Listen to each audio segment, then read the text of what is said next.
Well, we can ask ourselves what the purpose of an educational system is. And of course, there are sharp differences on this matter. There's the traditional an interpretation that comes from the Enlightenment, which holds that the highest goal in life is to inquire and create, to search the riches of the past, try to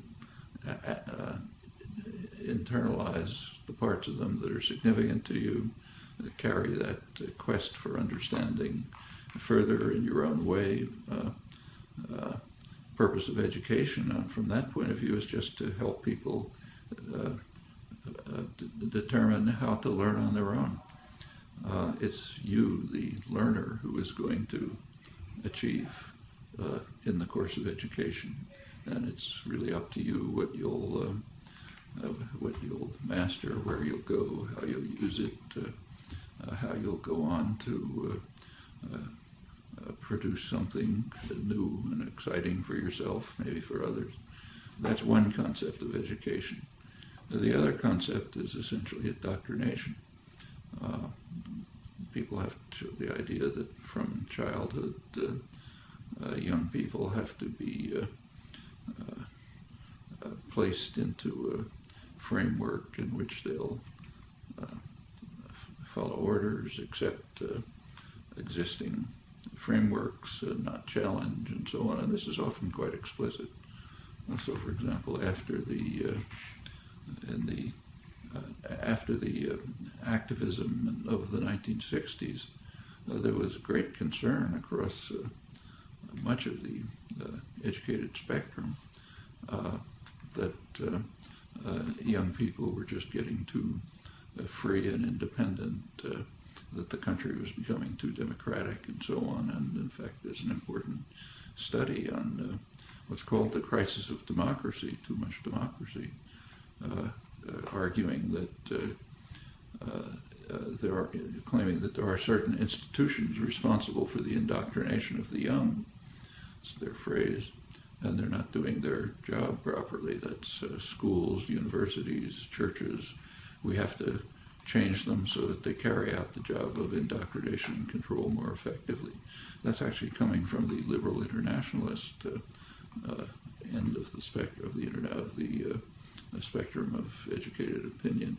And in fact, since that time, there have been many measures taken to try to turn the educational system towards more control, more indoctrination, more vocational training, imposing a debt which traps students, young people, into a life of conformity and so on. That's the exact opposite of what I refer to as the tradition that comes out of the Enlightenment.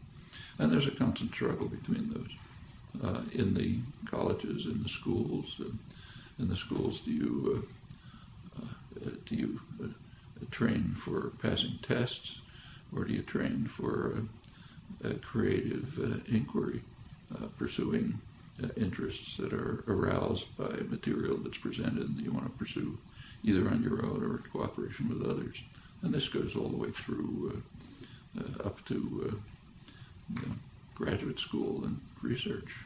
Just two different ways of looking at the world. When you get to a research institution like the one we're now in, at the graduate level, it essentially follows the Enlightenment tradition. In fact, science couldn't progress unless it was based on inculcation of the urge to challenge, to question doctrine, question authority, search for alternatives, use your imagination, act freely under your own impulses. Cooperative work with others is constant, as you can see just by walking down the halls. That's, in my view, what an educational system should be like down to kindergarten. But there's certainly are powerful structures in the society which would prefer people to be indoctrinated, conform, not ask too many questions, be obedient, fulfill the roles that are assigned to you, and don't try to shake systems of power and authority. Those are choices we have to make, either as people, wherever we stand in the educational system, as students, as teachers, as people on the outside trying to help shape it in the directions in which we think it ought to go.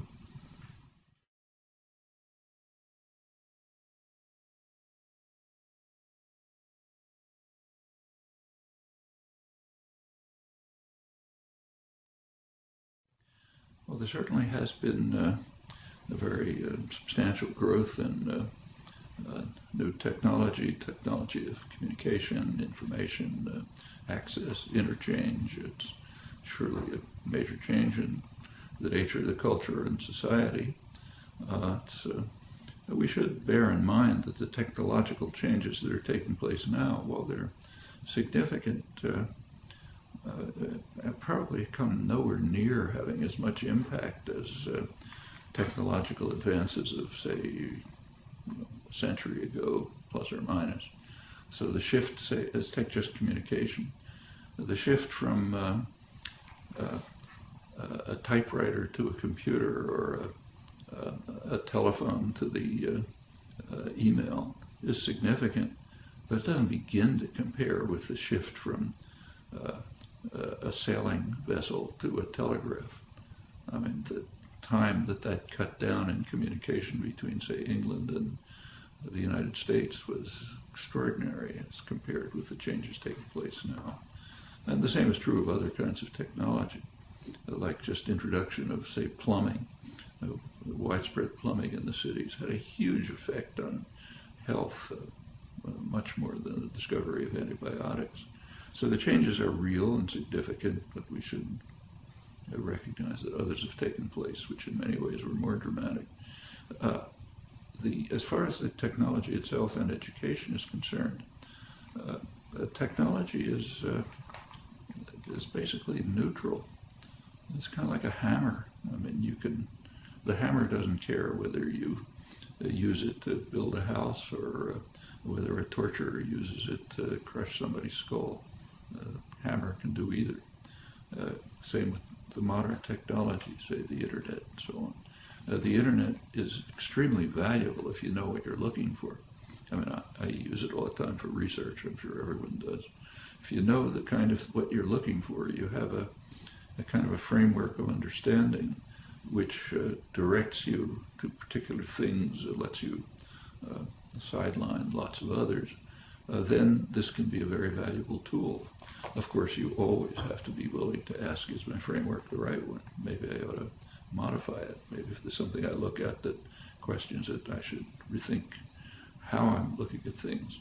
But you can't pursue any kind of inquiry without a pretty relatively clear framework that's directing your search and helping you choose what's significant and what isn't, what can be put aside, what ought to be pursued, what ought to be challenged, what ought to be developed, and so on. I mean, you can't expect somebody to become a biologist, say, by giving them access to the Harvard University biology library and say, just look through it. That'll give them nothing. And the internet is the same, except magnified enormously. If you don't know what you're looking for, if you don't have some kind of a conception of what matters, always, of course, with the proviso that you're willing to question it if it seems to be going in the wrong direction. If you don't have that, exploring the internet is just picking out random factoids that don't mean anything. So behind any significant use of contemporary technology, the internet, communication systems, graphics, whatever it may be, unless behind it is some well-constructed directive, conceptual